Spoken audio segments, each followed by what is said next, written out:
Madame, monsieur, préparez les passeports et allumez les fourneaux. C'est parti pour notre grand voyage hebdomadaire. Ce matin, on va s'intéresser aux habitudes culinaires de nos voisins, proches ou lointains. Qu'est-ce qu'on mange le jour N, comme Noël? Avec qui partage-t-on ce repas? Autrement dit, est-ce que c'est une fête familiale ou pas forcément? Vous allez voir. Bref. Comment est-ce qu'on célèbre Noël sur le plan gastronomique ailleurs dans le monde? C'est ce que nous avons demandé à 4 de nos correspondants que vous voyez là. Et compte tenu du décalage horaire, avec certains de ces journalistes, vous le savez maintenant, toute la séquence qui suit a été enregistrée. Alors, pour les recettes du jour, voici nos chefs cuisiniers, si j'ose dire.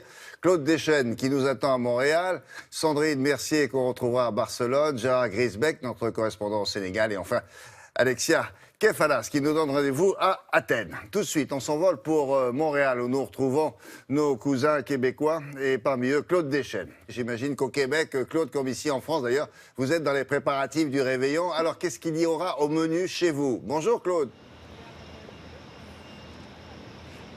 Bonjour William. Chez nous, dans ma maison à moi, avec ma blonde et mon fils, depuis quelques années, c'est champagne sushi. C'est un petit peu différent de la tradition, parce que la tradition au Québec, c'est de manger de la tourtière, de la dinde, des attaquas, avec du ragoût de pâtes chez certains qui veulent en faire, parce que c'est compliqué, les patates pilées, le gâteau aux fruits. Vous voyez, c'est assez costaud comme menu. Et ce sont souvent des recettes de nos mères. Moi, j'ai fait mes tourtières, recettes de ma mère. Mais maintenant, le grand gourou de la cuisine au Québec, c'est nul autre que Ricardo. Et lui, il s'est fait un peu comme un point d'honneur de ramener la tradition en la simplifiant. Tout le monde cuisine du Ricardo aujourd'hui, donc c'était un incontournable pour ce reportage.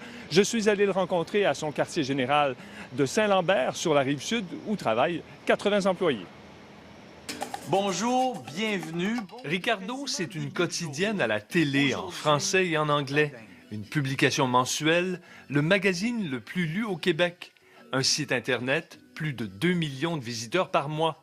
Des livres de cuisine, des ustensiles, même du vin, produit en Espagne et en Afrique du Sud. There we go, showtime! Alors au réveillon de Noël, Ricardo Larrivée est aussi incontournable que le Père Noël. Je pense qu'on mange à peu près la même chose qu'on mangeait autrefois, mais on l'a pimenté avec, je dirais, des traditions nouvelles.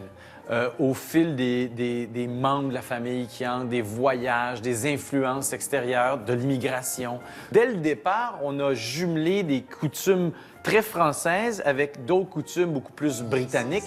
Notre amour des ketchup, par exemple, les tourtières à la viande, ici, on aime beaucoup ça, les Britanniques aussi. Ça nous prend la dinde de Noël, absolument. Si je disais à mes enfants, il n'y aura pas de ragoût de pâte de cochon cette année, ils me tuent. Moi, je dis toujours, gardez 70 % de vos traditions familiales, peu importe d'où vous êtes dans le monde. Ça vous reste quand même 30 % pour être créatif. Par exemple, la dinde entière, qui était parfaite pour vin, on l'a un peu revampée en faisant le rôti de dinde. Donc, on prend, nous, les deux, en fait, la poitrine entière de dinde, désossée, on conserve la peau, je fais une belle farce que je mets à l'intérieur. Ensuite, on reficelle comme un rôti qu'on va pouvoir cuire au four, trancher, servir avec un peu plus de farce, une purée et tout le reste. Donc, le geste de la dinde est encore là avec la sauce. Une année, on avait farci une dinde, mais avec un ananas, puis le feuillage lui sortait du trognon. Est-ce que c'était la meilleure idée? Non. Mais je te garantis que ça avait vraiment suscité beaucoup de conversations. Les desserts, la même chose. Des bûches, la bûche traditionnelle de Noël, qui est vraiment une tradition purement française, bien, est extraordinaire, sauf qu'on peut la faire une année au chocolat, à la clémentine, au châtaigne. On varie la bûche, mais elle demeure toujours là. Une chose est sûre, le Québécois consacre moins de temps à la préparation du réveillon. Les familles, normalement, passaient peut-être 2 semaines, il y a 50 ans, à préparer Noël. Maintenant, on va passer 2 jours. Mais 2 beaux jours, complets, organisés, avec souvent de l'aide de la famille et des amis. Ça, c'est les baies d'arbousier. Les recettes de Ricardo voyagent dans une 50aine de pays à travers le monde. Et lui, où souhaiterait-il passer Noël, à part au Québec? Si je pouvais vraiment me téléporter et avoir un autre Noël, je serais très, je pense, québécois dans mes goûts. C'est-à-dire que je voudrais être téléporté dans une famille, genre en Normandie ou à La Rochelle ou encore à Londres. Parce qu'on est un mélange de tout ça. C'est fou ce qu'il y a de choses à manger. Le ragoût de boulettes, j'avais pas imaginé que ça puisse exister. Bon, cela dit, Claude, le repas de Noël, rassurez-moi, c'est le 24 au soir, comme ici par exemple, ou le 25 à déjeuner? Ben, écoutez, à l'époque, là, quand j'étais jeune, c'était plus que le soir. C'était la nuit, après la messe de minuit. On mangeait ces plats-là. C'était très lourd, mais on se couchait là-dessus. Et le lendemain, ben, ça continuait parce que le 25, on recevait toute la famille. Il pouvait y avoir une trentaine de personnes autour de la table. Alors, bien sûr, aujourd'hui, on est moins pratiquant. Il n'y a plus de messe de minuit pour attendre le réveillon. Et il y a aussi, bien sûr, ces familles qui sont moins nombreuses qu'autrefois. Mais quand même, je suis invité chez mon beau-frère le 25 et on sera une vingtaine autour de la table. Et il y aura une recette de Ricardo en passant. Ça va. Bon, comme ça, on a eu des nouvelles de toute la famille. Alors, dernière question, Claude, pour le jour de l'an, étant donné que vous avez mangé le 24, le 25, vous faites la fête, mais vous recommencez à manger ou pas? Ah ben oui, on mange tout le temps. Cependant, pour ce qui est du réveillon du jour de l'an, ça se passe plus entre amis. Maintenant, il y a des restaurants, des boîtes qui offrent des forfaits pour défoncer l'année. Et ceux qui reçoivent ont un compétiteur dans le salon parce que depuis 50 ans, la télévision de Radio-Canada présente une revue humoristique de fin d'année qui commence à 23 heures et qui nous permet de passer l'année. Et ça attire, avec la rediffusion, près de 4 millions de téléspectateurs. Alors, c'est vous dire que le sujet de discussion, là, le 31 au soir et le 1er janvier, c'est l'émission qu'on a regardée et pas ce qu'il y a dans les assiettes. Alors, cette émission-là, on y reviendra. On reviendra vous voir un jour parce que ça nous intéresse. Une émission qui a 50 ans d'âge, c'est un événement qu'on ne connaît pas très bien encore chez nous. Quoique j'en connais une qui ne devrait pas tarder à faire 50 ans sans son présentateur, rassurez-vous. Merci beaucoup, Claude. Hein, et puis, joyeuses fêtes et à très bientôt. Au revoir. Merci. Allez, pour la suite des festivités, direction Barcelone. Là-bas, les fêtes de Noël sont aussi synonymes de bons repas, bien sûr. Et puis, il y a un produit incontournable que l'on retrouve sur toutes les tables. Vous avez vu, il y a des choses différentes là-bas. Et bien là, c'est pareil. Alors, le produit en question, c'est au moment du dessert. Alors, c'est quoi? Vous demandez à Sandrine. Bonjour, Sandrine. Bonjour William, eh bien c'est le touron. Vous savez, ce nougat qui peut être mou ou craquant, plein d'amandes et de miel. C'est lui, le dessert typique de Noël, car en Espagne, les repas des réveillons varient selon les régions. Par exemple, ici à Barcelone, on mange en général un chapon farci. À Madrid, on est plutôt agneau et en bord de mer, on va manger des dorades. Seul le touron met tout le monde d'accord. Donc en plus d'être le dessert de Noël, on l'offre aussi pendant tout ce mois de décembre aux visiteurs, aux voisins. Il existe près de 300 variétés différentes. Il a même son appellation d'origine contrôlée. Mais suivez plutôt la balade gourmande que nous avons faite avec Marion Touboul, Joseph et Jean Gordillo. Quand Noël approche en Espagne, il y a bien sûr les décorations, le sapin et le Père Noël. Mais en vitrine, celui qui attire tous les regards, des petits comme des grands, est une autre star. Une star gourmande, le touron. Ce nougat espagnol est le roi incontesté des repas de Noël. Le touron représente Noël pour nous. C'est notre dessert typique de Noël. Oui, c'est l'occasion de se rassembler en famille, pour le manger tous ensemble, pour profiter des fêtes. C'est une bonne excuse. Et ici, les bonnes excuses ne manquent pas. Il y en a pour tous les goûts. Celui-là est à la noix de coco. Une tradition qui ne date pas d'hier. Cette boutique de touron est ainsi la plus ancienne de Madrid. Elle date de 1845. Ce portrait là-haut, c'est le fondateur du magasin. C'est mon arrière-arrière-arrière-arrière-grand-père. Je suis la 6e génération à travailler ici. C'est toujours resté une maison familiale. Des siècles que le touron fait tourner la tête des gourmands. Si cette confiserie est aujourd'hui considérée comme la plus populaire d'Espagne, le touron provient des pays arabes. Ce sont eux qui ont apporté les ingrédients. Dans cette pâte, on met le sucre et du miel. Et dès qu'elle est bien cuite, on y ajoute des fruits secs comme des amandes, des noisettes, des noix, des raisins secs. Il y a plusieurs variations pour une même base. On appelle ça une musique ici. Et la plus célèbre des compositions, c'est cette pâte molle faite d'amandes écrasées, qu'on appelle le touron mou, à l'inverse de son frère plus craquant, où les amandes restent entières. Dans cette fabrique catalane, depuis 38 ans, c'est Marisol, la chef d'orchestre. Pas le temps de ralentir la cadence, 4 millions de tablettes de Touronne sortent d'ici chaque année. Ici, on travaille comme dans une pâtisserie traditionnelle, mais en plus grande. Tout est fait de façon artisanale, tout est fait maison. En cette période de Noël, la fabrique de Touronne tourne à plein régime, car chaque Espagnol en achète plusieurs tablettes. Prix moyen de 7 à 10 euros. Mais au diable l'avarice, certains ne veulent surtout pas en manquer. J'ai rempli mon panier de Touronne. Il y en a un peu pour tout le monde, pour mes enfants, pour nous. Le seul problème, c'est que ça fait grossir. Mais difficile de ne pas succomber à la tentation quand chaque année, il y a une nouveauté à goûter. Voici le Touronne à la crème brûlée. C'est un Touronne mou, crémeux à souhait, exquis. Il se mange très bien et peut même devenir addictif. Un Touronne qui peut même se déguster jusqu'au bout de la nuit avec sa version Mojito ou Gin Tonic. De quoi enivrer le Père Noël et les rois mages.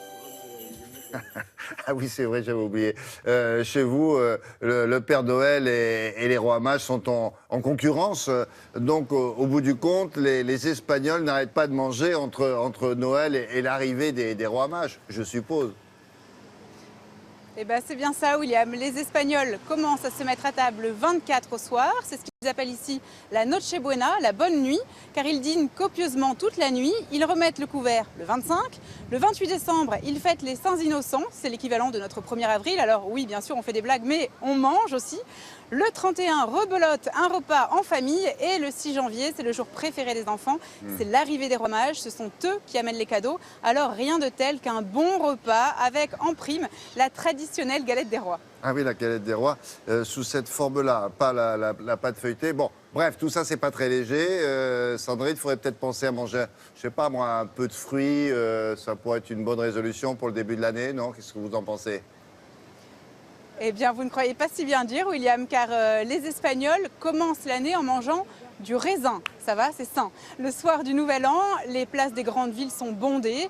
Tout le monde vient avec sa grappe de raisin, car pour se souhaiter chance et prospérité, la coutume veut qu'aux 12 coups de minuit, on avale 12 grains de raisin. Un coup de cloche, un grain de raisin. Ça a l'air de rien, mais essayez et vous verrez que l'exercice n'est pas aussi facile qu'il y paraît. Merci beaucoup. Sandrine, bonne fête et à bientôt. Joyeux Noël à vous. Allez, merci beaucoup. Petite pause en France maintenant avec Julia du web. Noël se fête aussi sur la grande toile, sur Internet. Alors on y mange quoi là-bas? Alors au menu, William, c'est très simple, des articles et des conseils de partout. Le repas de Noël est un énorme phénomène sur Internet parce qu'il ne se limite pas au site de cuisine.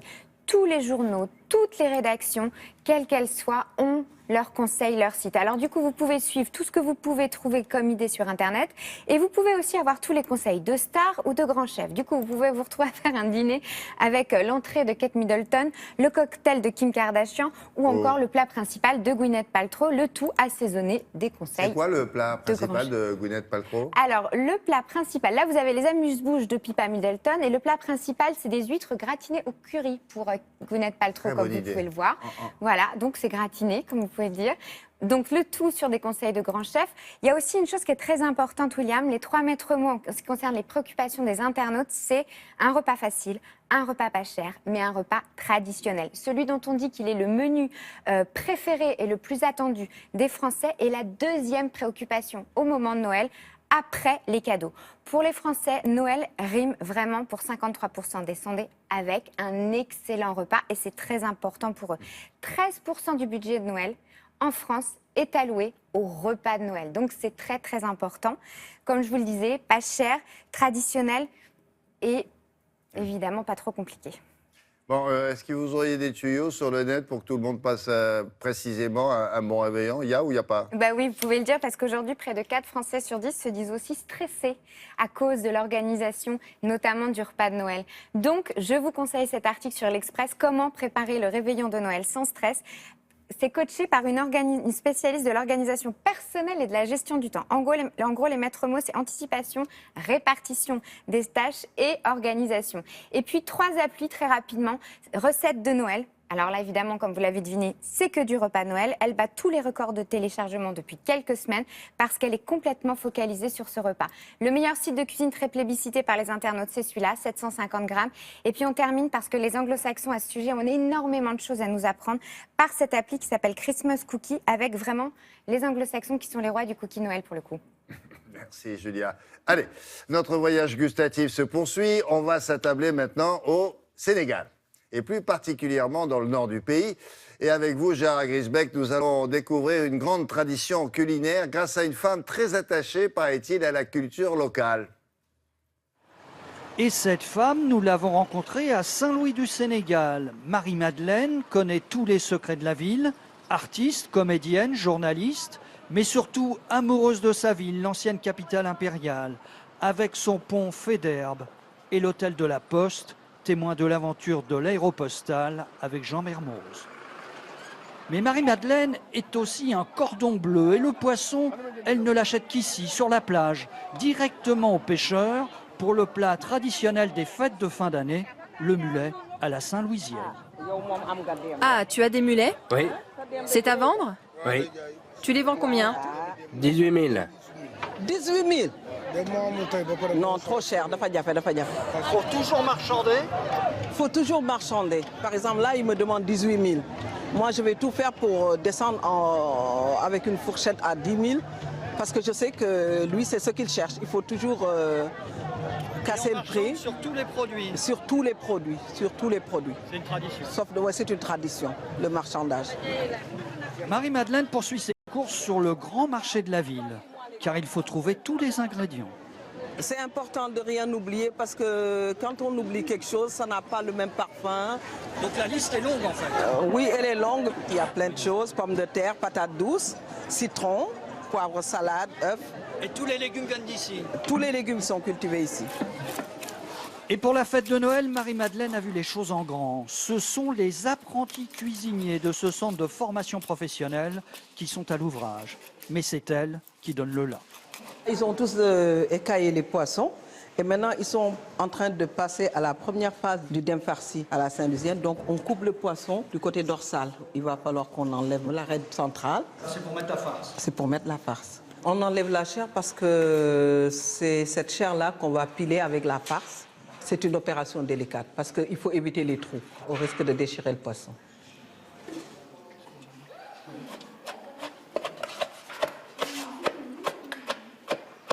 On a fini les ingrédients pour faire la farce. Un petit peu de coriandre, du persil, des oignons verts et du poivron et de l'ail.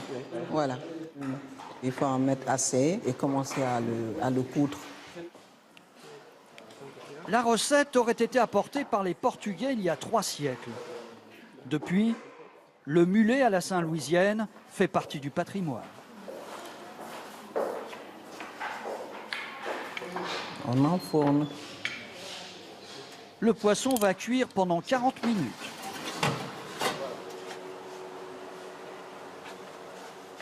C'est ce plat qui sera servi le jour de Noël. Il va falloir faire les tranches, là. C'est très bon. Comme à la maison? Comme à la maison, comme chez maman. Là, ça me renvoie des années en arrière, là. Vous voulez goûter? Avec plaisir. Voilà, prenez la pochette. Alors, voilà. Je pourrais pas dire si c'est comme chez votre maman, hein, oui, mais je peux vous dire si c'est bon ou pas. Ah ouais. Je vais d'ailleurs vous goûter encore une fois. Ah là là là, c'est trop bon. C'est vraiment parfait. Hein. Merci. Dites-moi, Marie-Madeleine, je peux venir à votre réveillon? Mais oui, Saint-Louis, c'est le pays de la teranga. Ça veut dire l'hospitalité. Vous êtes chez vous. Merci beaucoup, je vous embrasse. Merci. C'est bien ça, merci Gérard, j'ai fait une amie. Bon réveillon et à bientôt, bien sûr. Alors, retour chez nous, petite halte avec Loïc Ballet, qui est notre GG. Qu'est-ce que c'est qu'un GG? C'est un globe-trotteur gastronomique. On va faire avec lui, comme il le fait parfois avec son triporteur, alors on va faire un tour des spécialités françaises, mais on ne va pas bouger là. Hein, non, ça vous évitera de vous abîmer le mollet. Qu'est-ce qu'on trouve sur nos tables au moment des fêtes de Noël? Mais d'abord, quelques chiffres pour situer un peu ce que ça représente dans notre pays. Ah bah oui, alors effectivement, William, j'ai pris une enquête Ipsos qui date de 2012, mais qui est assez intéressante et qui en dit long sur le 24 et le 25. 88% des Français annoncent fêter Noël, ce qui est plutôt pas mal, mais il y a un chiffre qui m'attriste un peu en tant que chroniqueur gastronome. Seulement 46% vont préparer leur repas de Noël. Ah, et alors par contre, s'il y a un endroit où nous sommes premiers, c'est la durée du repas. Durant l'année, juste pour avoir un ordre d'idée, c'est 2h22 qu'on passe quotidiennement à table en France. On est les premiers. Tout confondu, les 3 repas confondus. Les 3 repas, ouais. Et là, à Noël, on va passer entre 4 voire 5 heures. Ça devient une liturgie. C'est une sorte de messe, en fait, Noël, à table en France. Alors, cette idée du repas de Noël est universelle, on l'a bien compris. On le voit avec les 4 pays que nous allons visiter. Mais qu'est-ce qu'il y a de plus chez nous? Ah bah alors, ce qu'il y a de plus chez nous, c'est que surtout, on a beaucoup de choses à cuisiner et à goûter, surtout.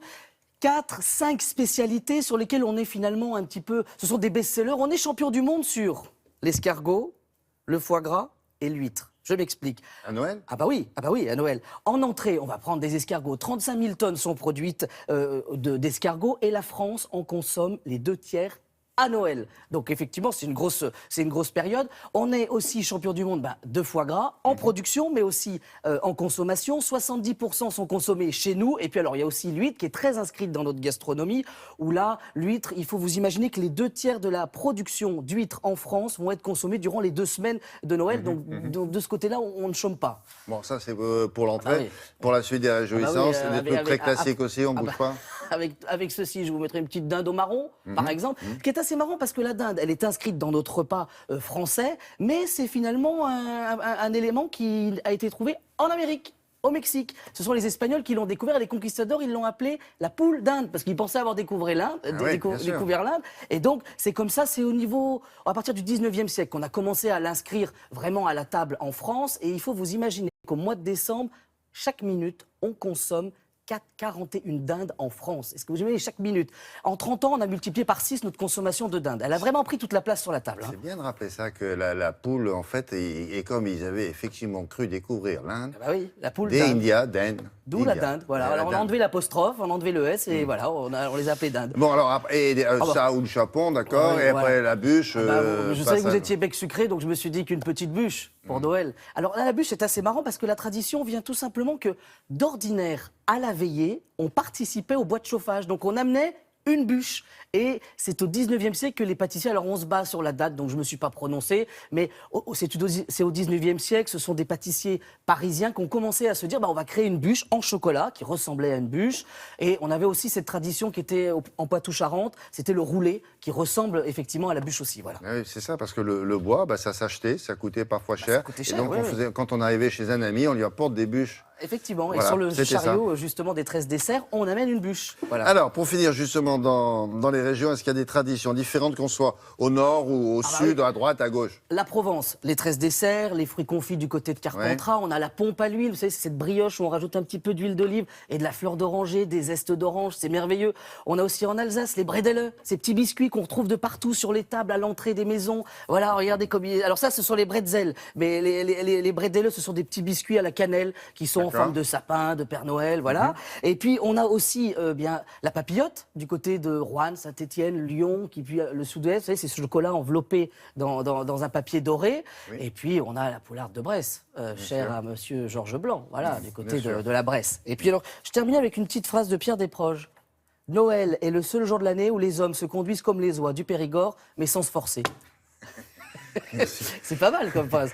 Merci beaucoup. Allez, dernière halte de notre voyage, cap sur la Grèce. Alors là-bas, pas de bûche de Noël, excusez-moi, c'est comme ça, mais place à une galette.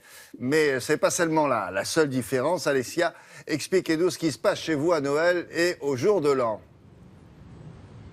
Bonjour William. Alors oui, effectivement, vous savez, les Grecs honorent la naissance du Christ le 25 décembre au soir, mais il n'y a pas de traditionnel repas de Noël comme en France, il n'y a pas de menu, pas de coutume de menu, et c'est surtout pas une réunion de famille, donc ça se fait plutôt entre amis autour d'une bonne table, ou alors dans un bar dans les rues d'Athènes ou dans le reste du pays. Et surtout, eh bien, le Père Noël, qui est ici la Saint-Basile, apporte les étrennes le jour de sa fête.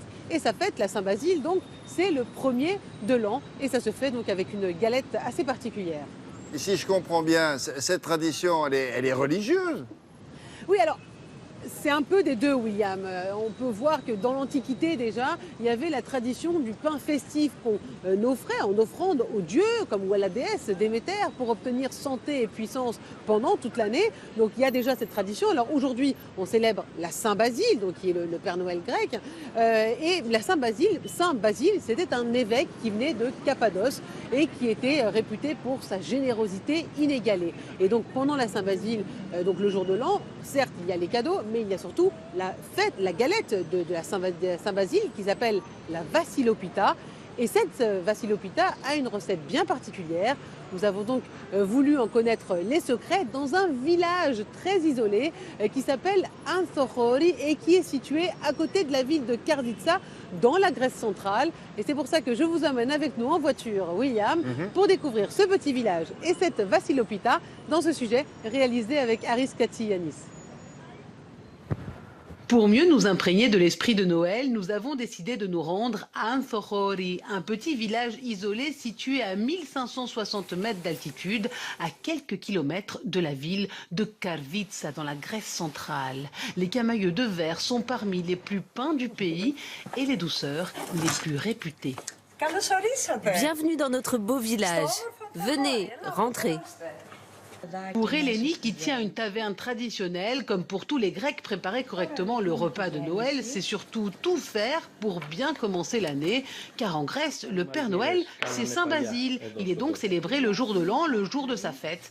Mais avant d'ouvrir les étrennes, il faut couper la Vassilopita, la galette de Saint-Basile, du Père Noël donc. Quand on était petit, on n'avait pas de sucre. Donc on faisait tout au sel, même le lait, on le buvait salé. Donc la Vassilopita chez nous est salée. Je mets la fève pour que le chanceux le soit toute l'année. Et on enfourne en faisant le signe de croix pour être béni du Christ.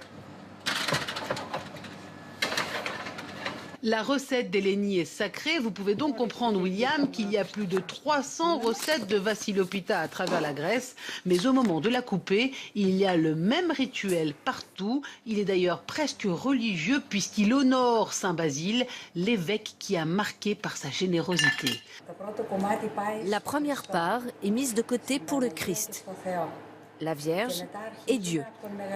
Puis on distribue d'abord aux plus âgés, aux parents et puis aux enfants. La plupart mettaient une pièce d'or en guise de fève. Moi, je n'ai pas eu la chance d'en avoir. Nous avions une pièce de monnaie. La tradition veut que tout le mois de décembre, les enfants frappent à toutes les portes pour chanter les chants de Noël.